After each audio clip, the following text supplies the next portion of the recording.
From IBMTV, International Broadcast Media, this is American Politics, a unique broadcast bringing you in depth discussions with American leaders in political thought, analysis, and insight, and real world experience.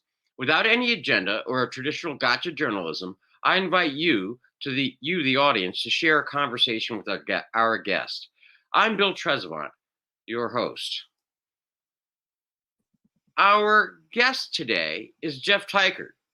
Jeff earned his Juris Doctorate degree from Brigham Young University in 1994. Jeff served as a senior editor for the BYU Journal of Public Law and as a student ombudsman. Jeff served for 2 years as a judicial law clerk to Chief Justice F. Michael Cruz and Associate Justice Lyle L. Richmond of the High Court of American Samoa.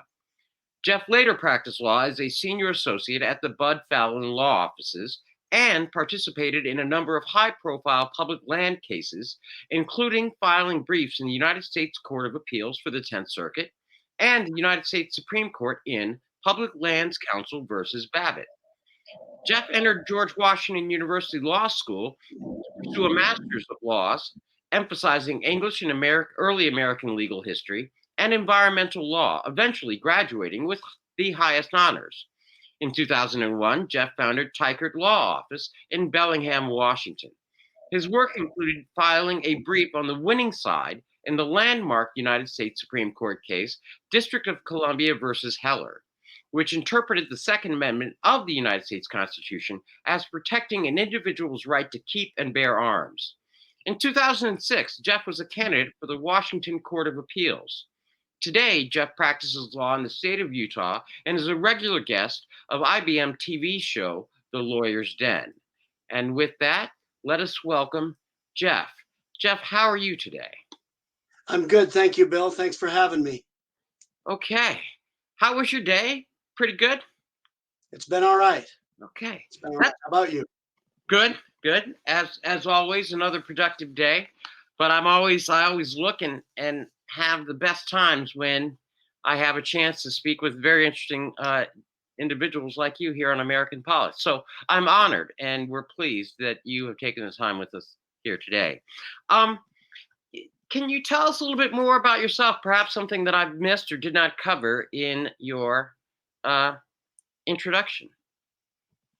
No, I think you covered it pretty well. I don't know if you mentioned that I ran for the Washington Court of Appeals in 2006.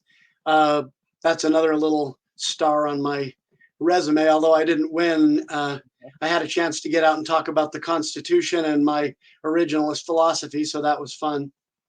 Okay.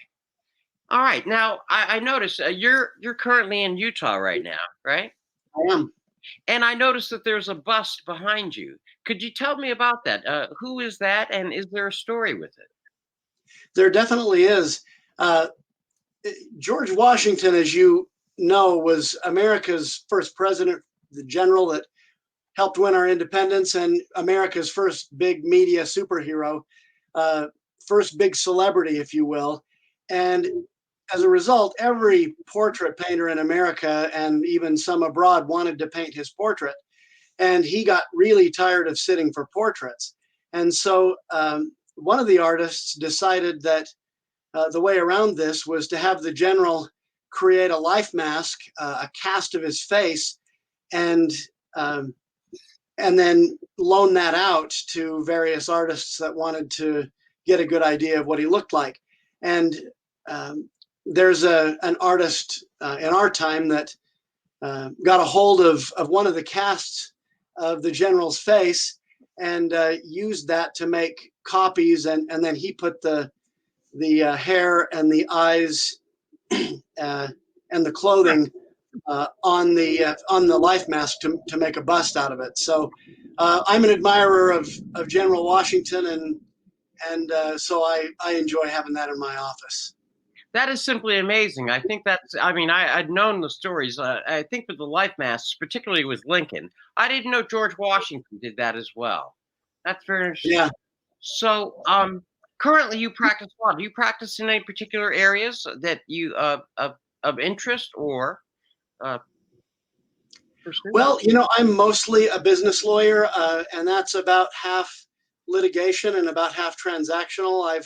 I've done a lot of work with property rights over time and real estate issues because property rights is sort of near and dear to my heart. But it's occasionally I get to do something really fun, like file the brief in District of Columbia versus Heller. Mm-hmm. But that's not a day-to-day occurrence. That'd be fun if it was. But Okay, well, now that you mentioned that, that was the landmark case. Am I right? that Heller. was a landmark case, yeah. Could you tell our audience a little bit about that case and what it involved? So what made the case a landmark case is it was really the first case, even though our country's been around for 200 plus years, it was really the first case that directly addressed the question of whether the Second Amendment protects an individual's right to keep and bear arms. Mm-hmm. And so that when it came up, that was something that I wanted to do something on, and I was actually recommended to the groups that retained me to do their brief by Robert Cottrell, who was my mentor and thesis advisor at the George Washington University Law School, Mm-hmm. who is one of the leading Second Amendment scholars in America. And anyway, that is a leading case because it was really the first one to take up that central question. Okay, and you were on you were part of the prevailing team, is that right? Correct. Okay. And so so what kind of precedent did that set? Well, I mean, after that, there have been attempts to regulate firearm use, but it seems like and firearm possession and so on.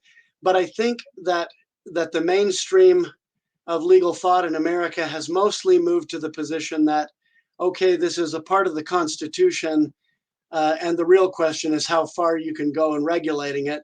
Just like with free speech, there's no right that is absolute. You can't yell fire in a crowded theater is the well-known example. Well, with the Second Amendment, there are also measures that can be taken without being considered a violation of the right. And so that is where most of the debate, as I understand it now, is how far can you go in regulating it now that we've sort of established that you can't just wholesale ban it or take it away. Okay. Because I actually think I remember that case. So you would describe yourself as a pro Second Amendment person here in the United States. Am I right on that, or?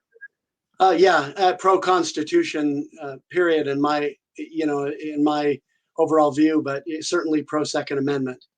Okay. That doesn't mean I don't believe there can be any regulation of firearms. I certainly do believe that there can be some, but I do believe that the right to keep and bear arms is an individual right.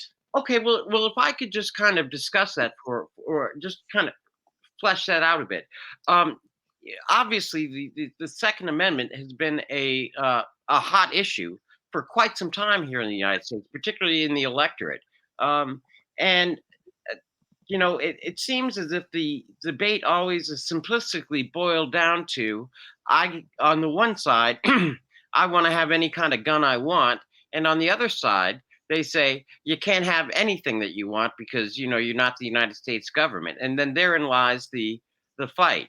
And so one side says, well, you don't need a machine gun to hunt, and the other side, says you don't have the right to take. How do you make sense of that debate? Well, I'll try to frame the issue and the context in which the amendment was enacted to try to make some sense out of it. The prefatory clause or the militia clause, as some people refer to it, it not only reflects the idea of the amendment not only reflects the idea of citizens' right to keep and bear arms, or the right of the people to keep and bear arms, as it is phrased in the amendment, but it reflects a certain policy preference, if you will.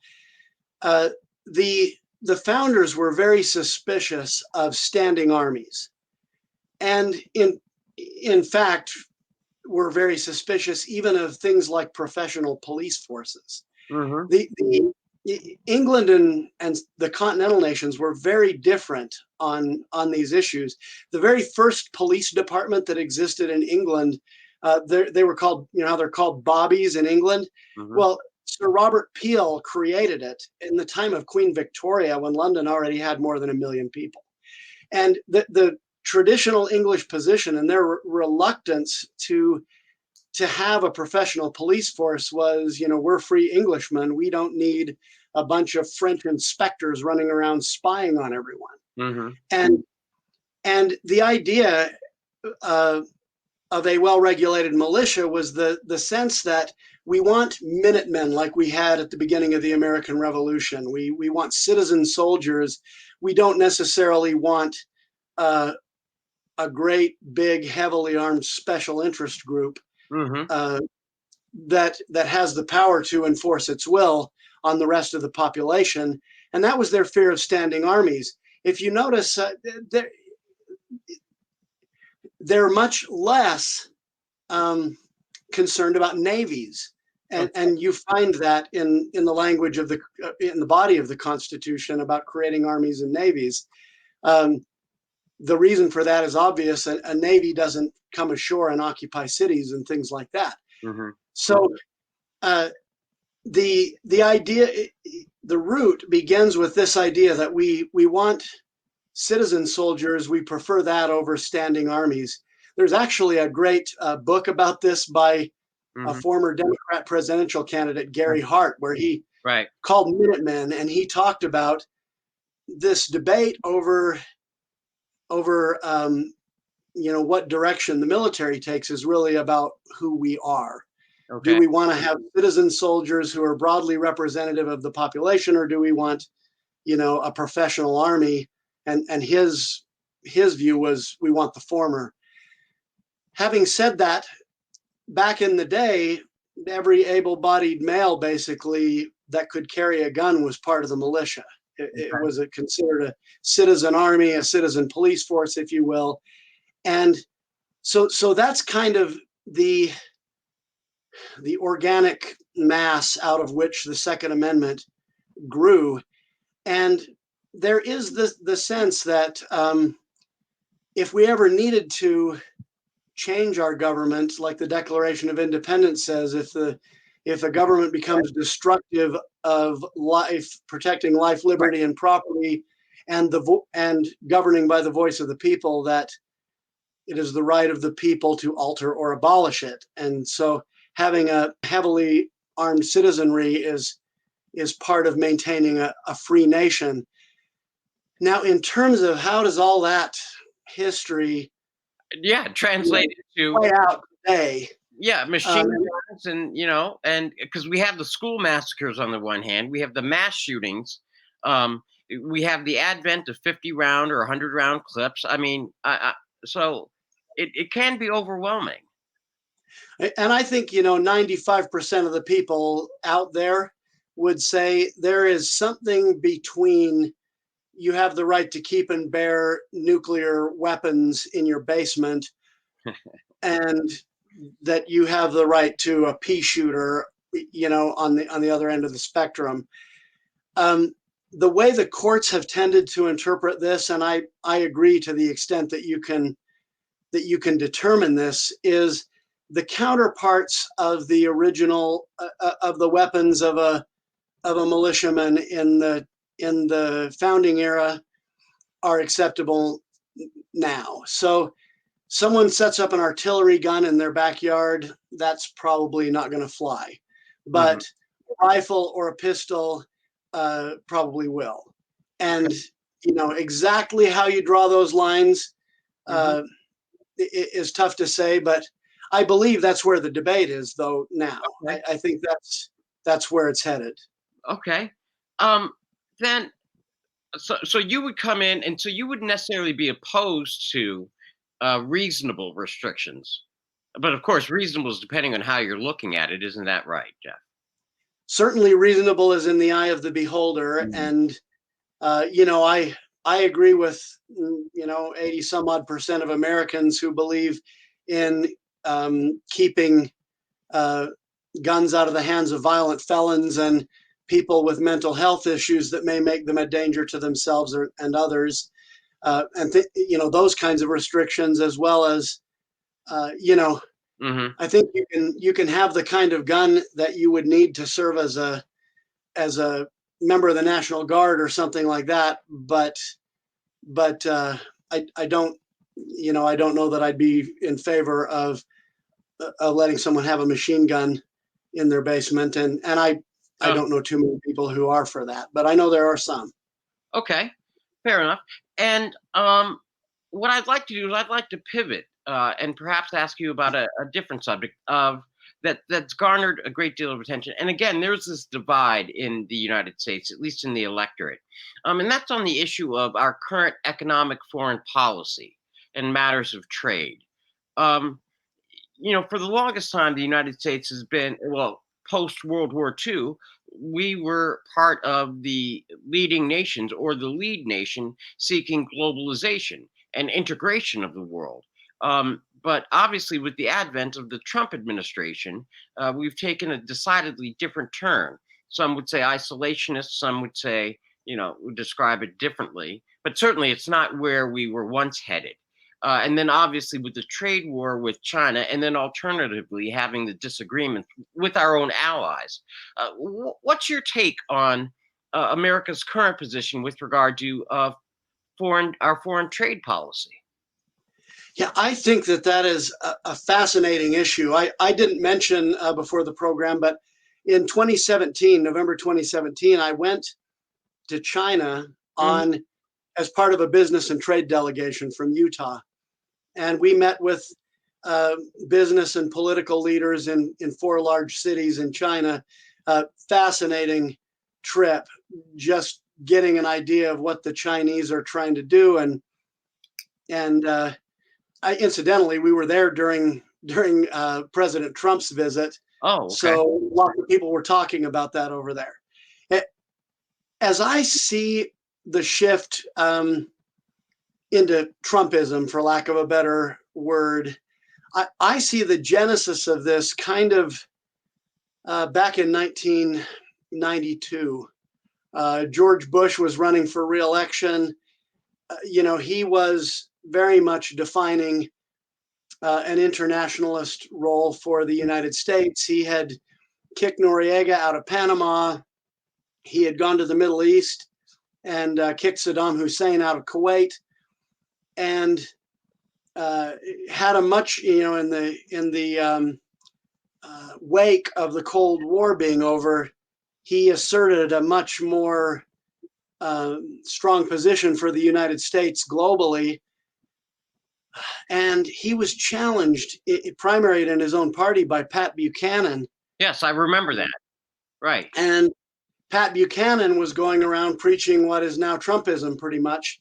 He was going around saying he wanted an America First foreign policy and trade policy.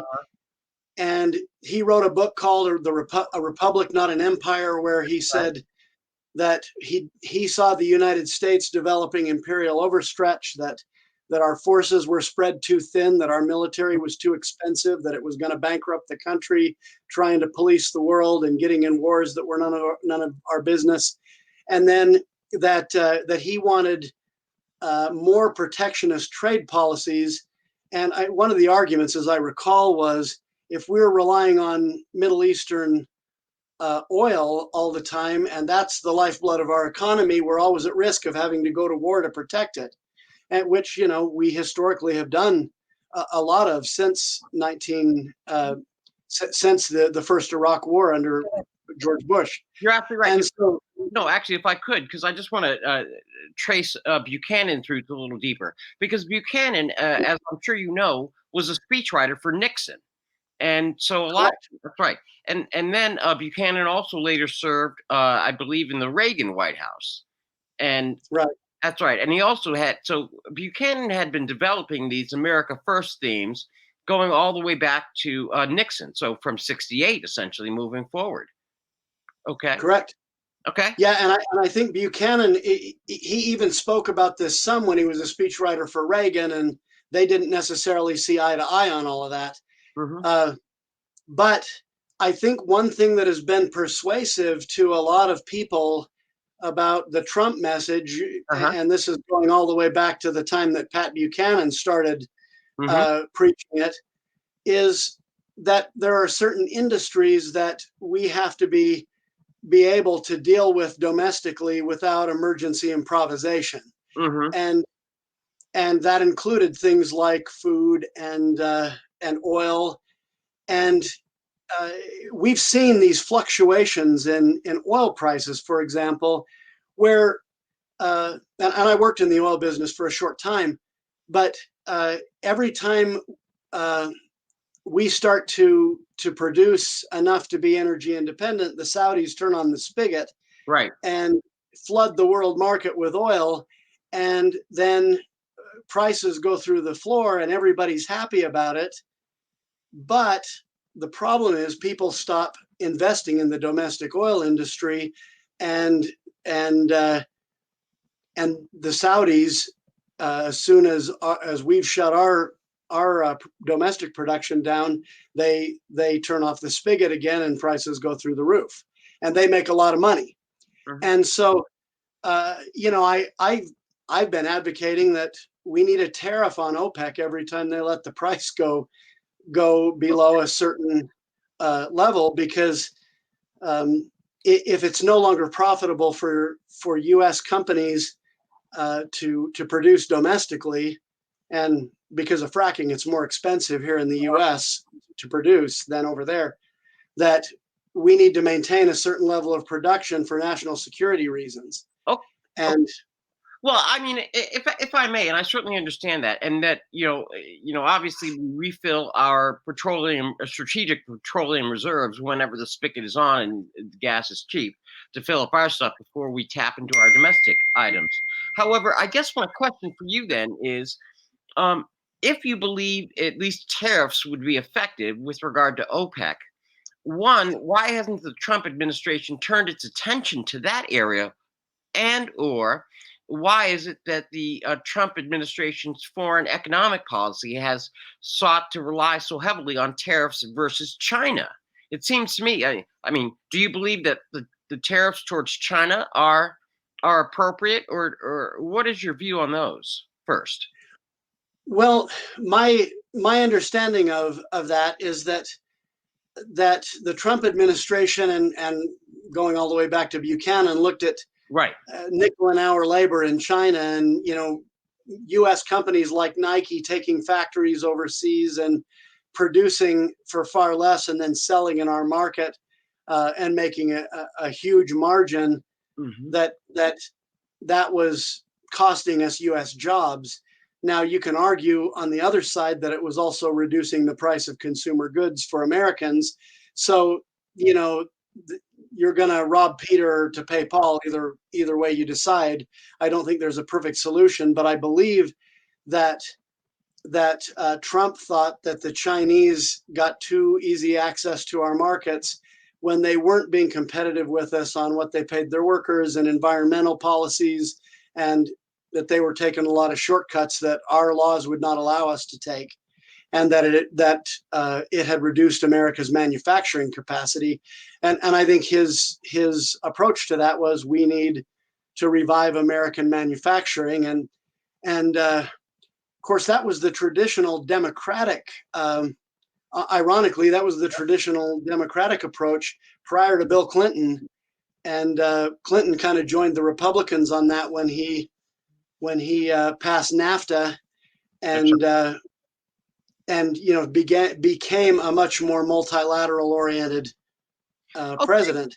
Okay, well then I guess because you're a conservative, and I guess my question is, um, if why wouldn't you expect that the Trump administration would pursue an aggressive tariff policy, foreign tariff economic policy, on both OPEC and China, if indeed they were remaining true to the principles as most recently embodied by Patrick Buchanan? But it's been a long simmering theme throughout the course of American history.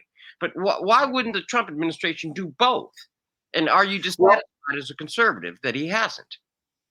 You know, I'm somewhere between Pat Buchanan and Ronald Reagan on that. I do, as a as a free market economist, believe in free trade.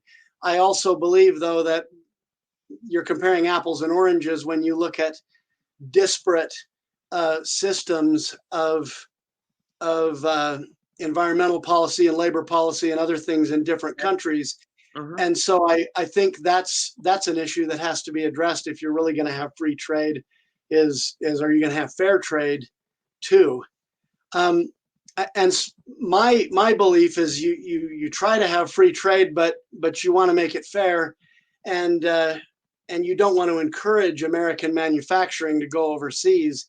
In terms of whether I would like to see it applied both in the area of petroleum production and against Chinese manufacturing, yes, I would.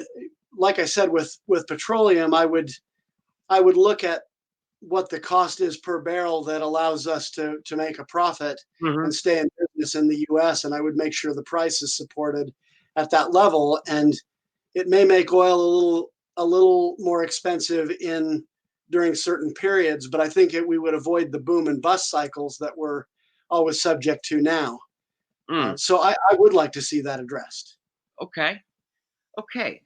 What I'd like to take a perhaps bring it closer to home, and that's on another issue of foreign policy, and it's a real hot button issue, and it's been a hot button issue out there in the western states, mostly the Southwest, and that's immigration.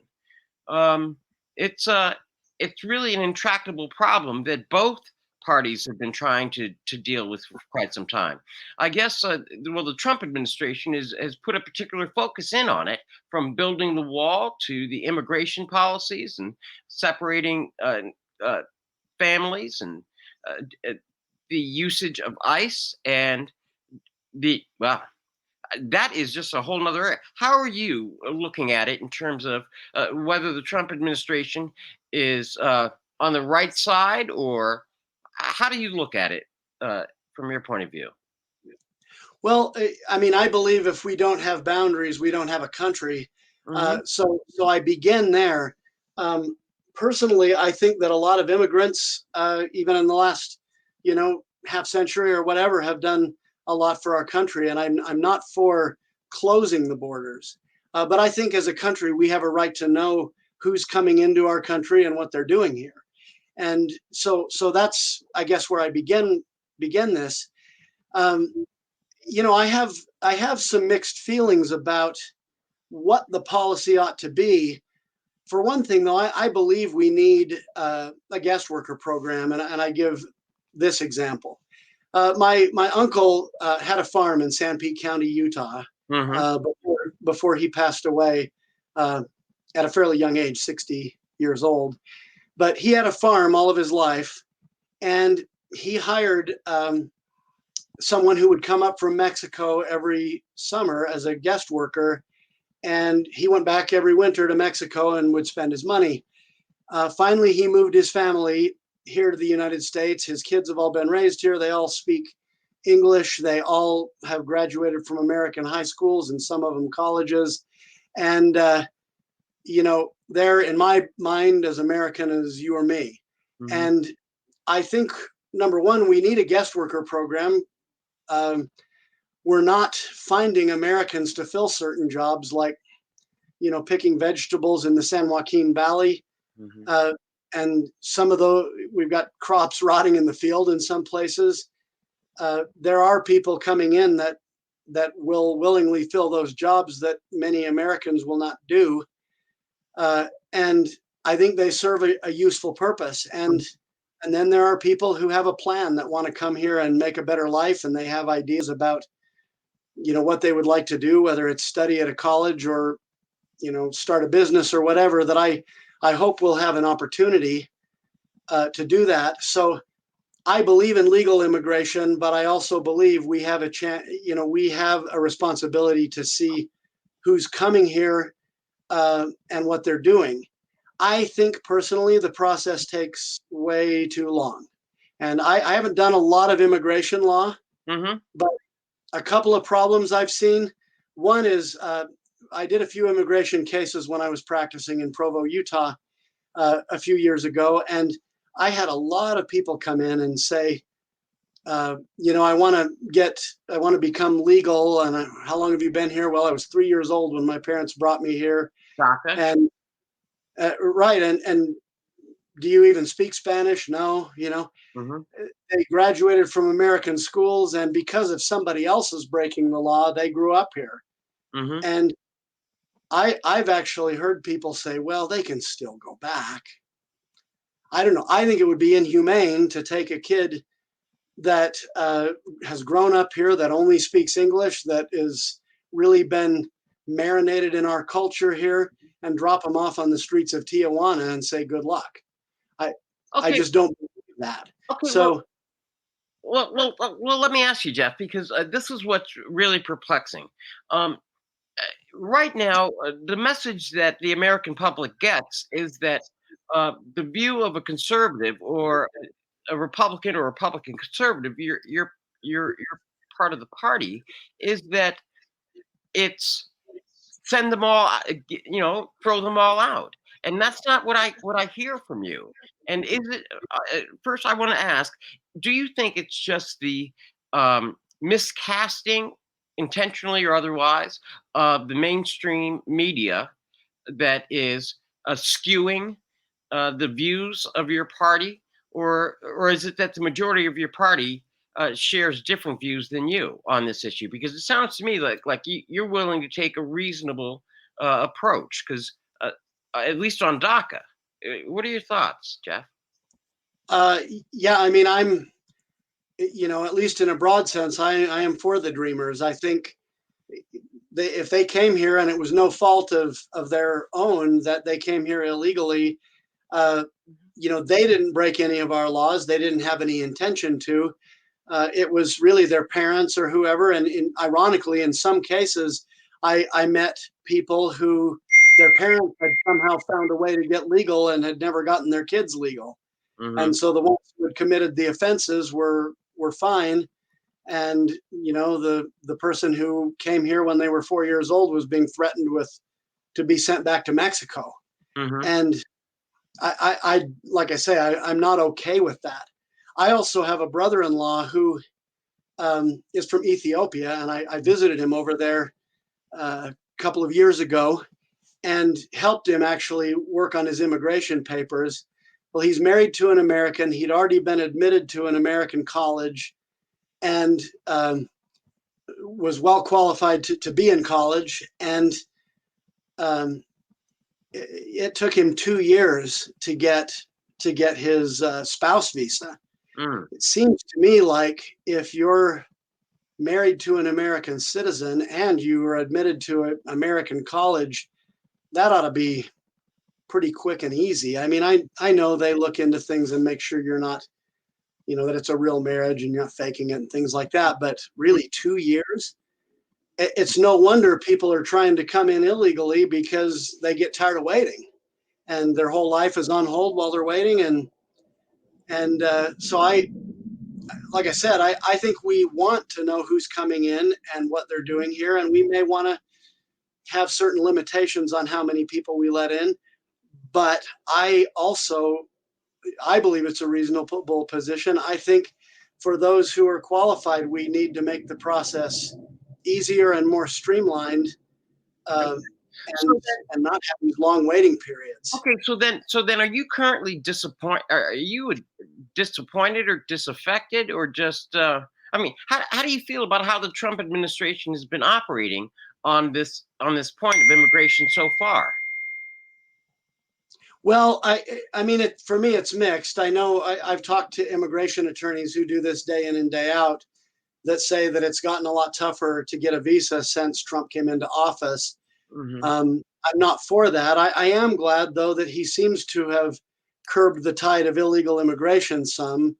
So for me, his record on that is mixed. I, I would like to see. I mean, I was for the wall, but not necessarily for how he went about building it. Oh, okay. But I believe in the wall. I believe in trying to have reasonable border controls. Okay. Um, Okay. Um, I'm kind of curious about another area, and this happens to tie in to some of your prior experience, and I really think it's for the benefit of our audience. Uh, it involves just the confluence of a couple of different areas, and I'm hoping you might be able to help us make sense of it. As you know, we have one of the most dramatic fire seasons out in our western states so far this year. And I believe that at least in California, they've already like burned over 1 million acres. But there are something like 4,000 fires throughout the western states. And I know that you've had quite a bit of experience with land issues out there. Now, the president says that the issue is that the states have somehow fallen down and not taking care of the land, that they're the cause of the root cause of these vast wildfires. What's your take on it based on your experience in dealing with these issues?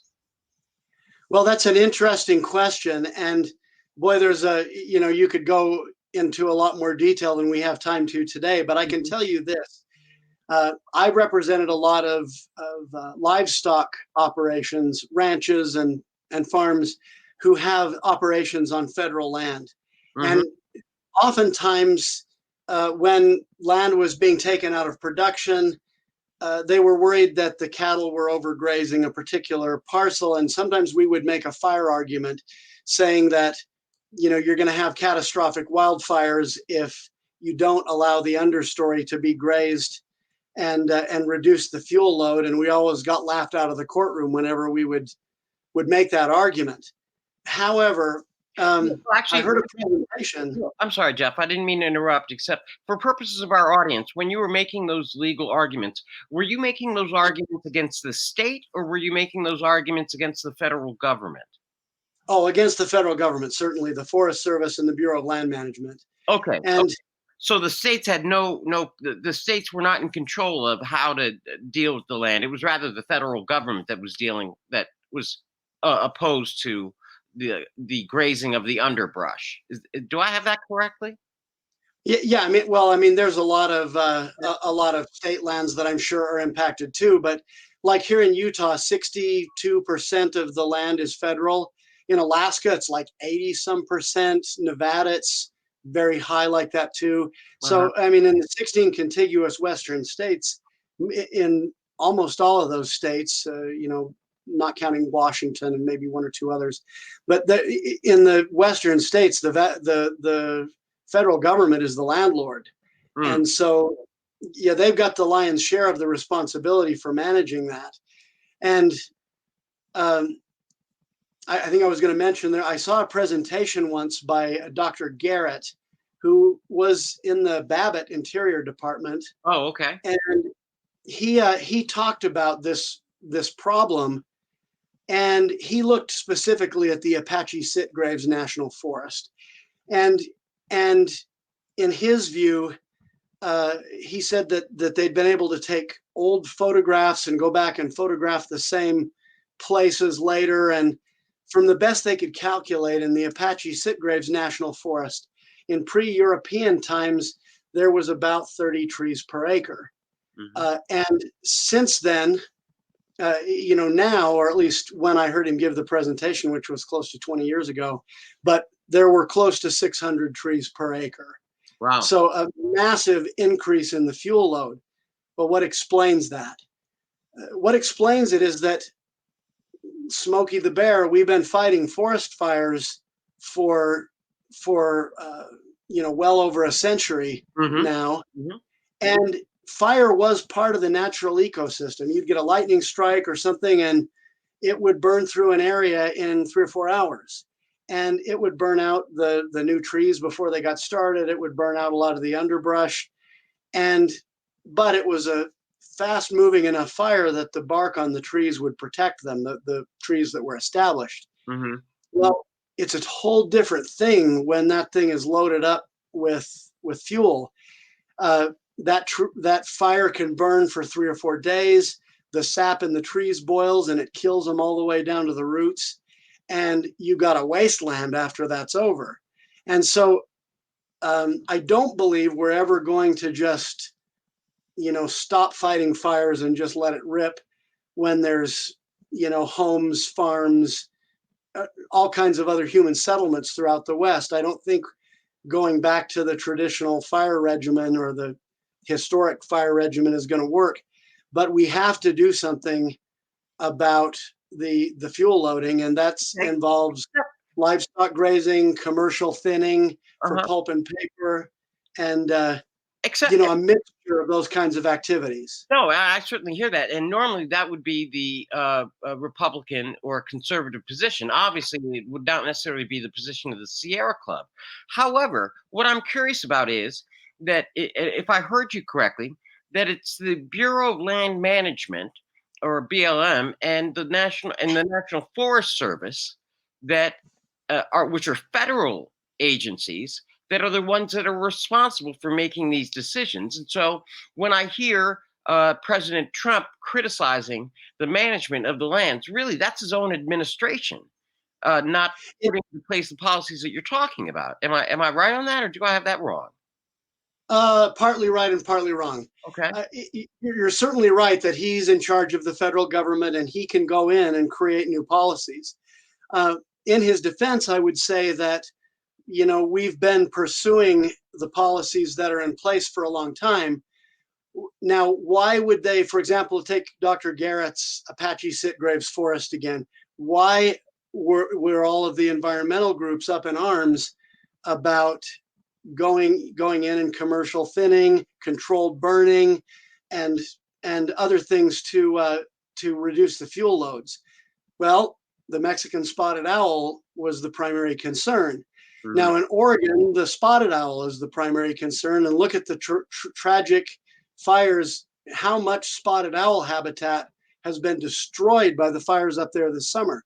So I think, and it's the environmental groups that are largely responsible for protecting certain species at all costs. And the ironic thing is that it's destroyed a lot of the habitat that they were trying to safeguard from human activity. And so I hope that they'll rethink their position on that. Um, when, when Okay. I think about the BLM and the Forest Service, though, and by BLM I mean Bureau of Land Management, Hmm. they there's a lot of people populating those agencies that are there from one administration to the next that are not political appointees, who became environmentalists in college and are there to save the Western landscape from Okay, but commercial Jeff, activity. no, Jeff, it cannot be completely. It cannot be a complete conspiracy. That, I mean, it can't be the fault of these pocket environmentalists who've infiltrated the bureaucracy and now won't, or are failing to, and or refusing to execute the policies of a Republican administration. It can't be all, because clearly that would be, you know. No, I'm not saying that it's some sort of organized movement or anything like that, Mhm. but I think a lot of people who are very conscious and want, love the outdoors and want preservation of our uh, natural environment, Mhm. uh, have pursued careers with the Bureau of Land Management and the Forest Service. There's not so many ranch Mhm. raised kids in there anymore, and so they're. It's not that it's some sort of conspiracy or movement. It's just that it seems to be, with the rise of the environmental movement, those are the people who have been attracted to those jobs, and they're there from one administration to the next, and they're not as influenced by the politics of a situation. My hope is that they get a wake up call from what's been happening and decide that we need a more balanced approach to the management of the public lands. Because I mean, I don't want to see the West burn down. It's a huge problem. Okay, because that, with that in mind, it's I guess I'm really really because you strike me as a Western conservative, perhaps along the lines of Barry Goldwater. Am I too far off the mark there, or how No, do you no, describe yourself? Barry Goldwater would be one of my champions. Hmm. Ronald Reagan would be another one. another Republican from the Western states, obviously California in his particular case, and Right. um, and so what I'd like to do is I'd like to take a step back, really, for the purposes of our audience, because it's worldwide.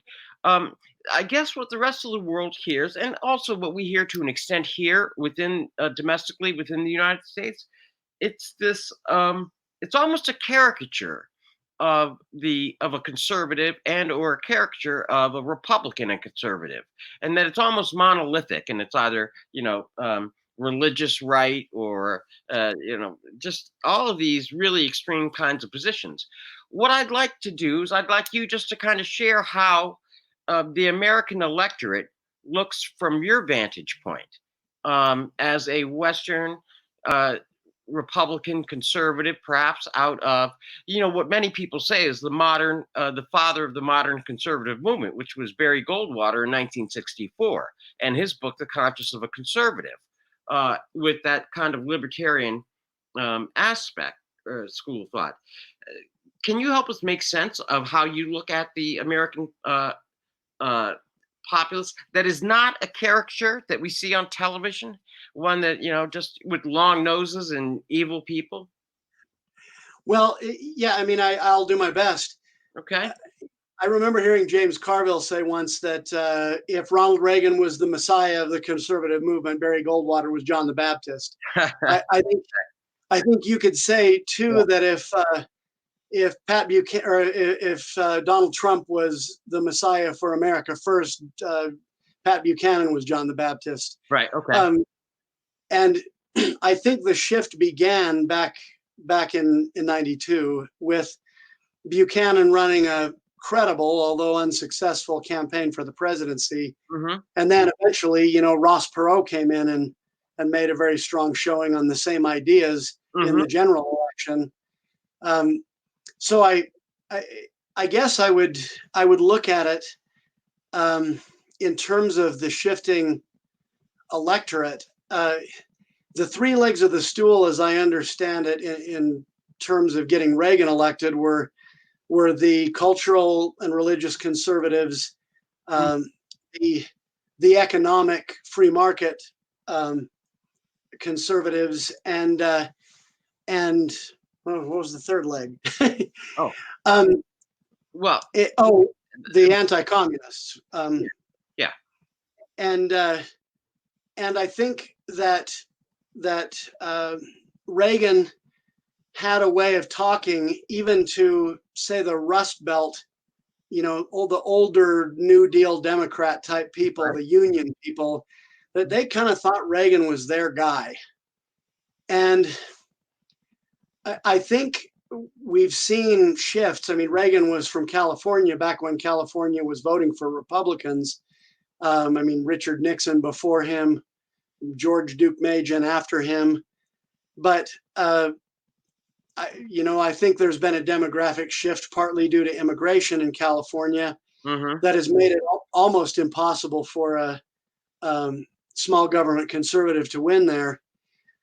I think just like Reagan, Trump as a billionaire, Reagan as an actor, Trump somehow has convinced those blue collar Midwest laborers that he's their guy. Hmm. And people said he had to pull an inside straight to beat Hillary Clinton and win that election. And he only did it by winning Pennsylvania, Ohio, Wisconsin, a whole swath of, Okay. he picked off a whole swath of those Midwestern industrial states that frankly feel left behind by the new economy. Okay. And I think he's even attempting to do that with racial minorities. Like I remember when he ran last time, he went into a number of Black communities and said, "What the hell have you got to lose?" Okay. No, Because they'd been voting Democrat all that time and nothing had gotten better for him. okay, well, certainly all of that is true, and that was the campaign of 16. But now we're in the campaign of 2020, and he's running on a track record. And it's not so much that Democrats are saying that either making the argument that he does not deserve um, uh, a second 4 years. It's rather that it's a real deep division in your own party, because we have the Lincoln Project, which would be, say, well, a sizable school of thought within the Republican Party that just thinks that Trump is not the answer to the future either of the Republican Party or the future of America. How do you look at that with regard to the Lincoln Project and or in terms of the American electorate? Well, I think the America First wing of the Republican Party, that for a while was the Reform Party, and I would argue helped elect Bill Clinton twice. Um, but I think that wing of the Republican Party was in a minority in the party until the election of 2016 when Trump came in. Hmm. There are a lot of, well, say traditional neocons, the Dick Cheneys, the Hmm. Bill Kristols, that group that were globalist in their approach to foreign policy, that look at Trump's strong but more circumscribed view of America's role in the world, Hmm. uh, that really don't like what he's doing, that think he's not hawkish enough.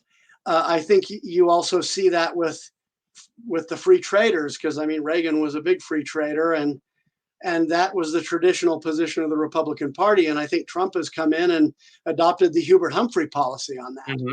Okay. And and so I think there is a split in the party, because some of the people who were very traditional Reagan Republicans aren't happy with Trump's policy on use of the military, that that aren't happy with the way he's pursuing international trade. I think religious Okay. conservatives are. Okay, well, Jeff, if I may, I mean, that kind of raises this question. Is Trump a rhino, a Republican in name only then? If we're looking at it that way. Is he or no? Well, I mean, I think he's the face of the party now. I think the party's changed. Um, I think if you compare, perhaps in 1992, if he was a Republican at all, he was a Republican in name only, because his views diverged from George Bush and the other party leaders. He was, Now, yeah. Go ahead. I'm sorry. well, and Trump has essentially completed a hostile takeover of the Republican Party. There were none of those people on the stage with him on the debate stage when he was running for the nomination that wanted him to be the nominee. I mean, none of them. He was probably the last choice of every last one of them, Hmm. and yet, he managed to find the grassroots support to get the nomination. So I think he's done a hostile takeover of the party, and whether that's a good thing or a bad thing depends on which side of those issues you're lining up on, I think. Okay, well, then let me ask you this, because it's really been, this 2020 has been a year like no other, and I think that we can agree on that, at least without having to go into details. It's really been an odd year for a number of reasons. Um, but I guess one of the perplexing questions about the American electorate is this: is that uh, the same people, well, first of all, the same elected Republican officials who had opposed or were opposed to Trump in 2016 now seem to be his most ardent supporters. Is that because they've changed philosophically, or is that because they are just catering to Trump's base and they want to secure their own jobs and reelection, in your view? Well, in my view, some of the traditional Republicans have simply left the party or left office, like Jeff Flake in Arizona, or um, you can think of a number of different examples. John Kasich is supporting Joe Biden this time around, Hmm. and so there have been some notable defections that just don't embrace Trumpism. There have been others who, Lindsey Graham, for example, who was a McCain Republican that I think has found his way into the Trump camp because it's closer to where he is than Biden is, Hmm. and I think he wants to maintain his own voice in the party. So um, I think different people have done different things, and it'll be interesting to see how the realignment actually works, where it actually takes us. Okay, and I guess on that point, it's I guess what I'm really curious about then is that if Trump were to be reelected, would that signal the end? Well, would that be the beginning of space in the Republican Party for individuals like yourself who maybe have a slightly different view with Trump's policies? Or, I mean, would the Republican Party be the takeover be complete, and that you'd have to be a Trump always, or you're out of the party kind of view? Well, I was not ever a never Trumper.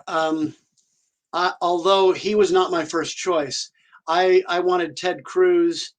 Uh, I thought that he was certainly a Tea Party Republican and a small government conservative, but uh, I I didn't think that he would take the party quite as far in the direction of isolation as Trump has and probably will continue to.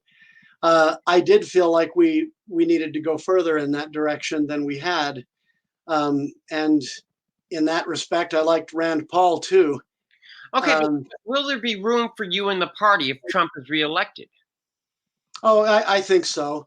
Um, my my beef with Trump isn't so much on policy issues. I mean, there's going to be something here and there. Hmm. Uh, Trump, I think, in terms of temperament, is Would you is say the second that? coming of Richard Nixon. Okay. Um, and like everybody says, I think he ought to stay off Twitter. Okay. But I think even bigger than that, and I'm doing a little bit of mind reading here, which I could be wrong about, but I think the thing that brought down Richard Nixon was he kind of had this persecution complex. Everybody's out to get me.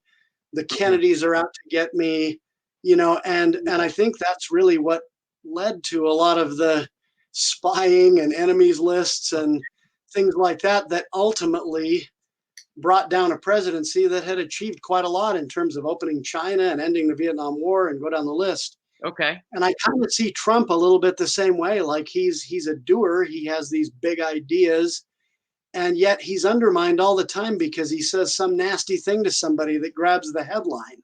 Okay. And I I worry a little bit that that the fact that he thinks everybody's out to get him is creating Okay. that he's so combative and he doesn't come across as presidential a No. lot of the time.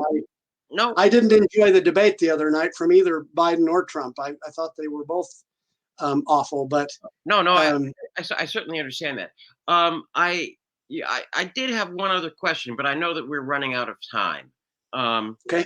And I guess it'll be for another day. But that question is, in the event of a Trump loss, would that destroy would we have to see a wholesale remake of the Republican Party? Um, I think it would certainly unsettle things. Okay. And if we want to go into that further and don't have time, we can do it another time. Okay, well then I want you to know that you have a standing invitation. I'd like to take you up on that offer in the future. What I always like to do here at American Politics is I like our viewers not just to, well, I like them to hear from our guests about that portion of the United States that they call home. So, what can you tell us that you love about the Western states and Utah, and what would you like to share? Remember, the whole world is listening, and we've got about 2 3 minutes, and we'd like to hear something positive about the great state of Utah and Western states, please, if you don't mind. Oh no, I don't mind at all. I love the West. It's home. Uh, I am a member of the Church of Jesus Christ of Latter Day Saints, commonly known as Mormons. Hmm. Um, my pioneer ancestors came to a desert where the soil had never been tested, and they built their religious community out here and farmed it and Hmm. made the desert blossom as a rose, so to speak. people talk about Barry Goldwater having that very independent Hmm. streak. And he goes out to his ancestors went out to the deserts of Arizona and started raising cows and take care of yourself. Nobody else is going to do it for you. And Hmm. I think the West has that spirit of entrepreneurship, of independence, of freedom, and I think it's a vital part of the country for bringing those ideas, into the mainstream. I think there's a reason why Ronald Reagan talked so much about freedom. Hmm. In the West, we have a certain way of believing in that I think is unique. So when it comes to the subjects we've been discussing today, I think the West is a great place, and then we also have lots of natural beauty. Come out and visit Yellowstone sometime. There's a lot of different places you can go that are just amazing. So Hmm. Well, Jeff, the land reflects that spirit. excellent. And what's the motto of the state of Utah? Well, we're the beehive state. The beehive, the beehive represents industry, Okay. and so it's it's the place to come and be part of a thriving community where you can try anything and people will give you a chance. And That's I fantastic. think it's largely true. Yeah, Jeff, I really, I spent part of my life, my youth, growing up out in California, and I always have fond memories of the West. And talking to you brings back all those warm memories. But what I really enjoy about your comments and insightful thoughts is the real spirit of the West that comes through.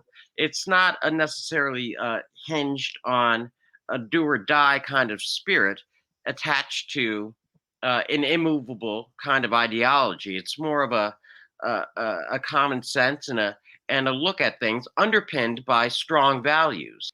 And I really appreciate that. So I just wanted to kind of offer that as an observation.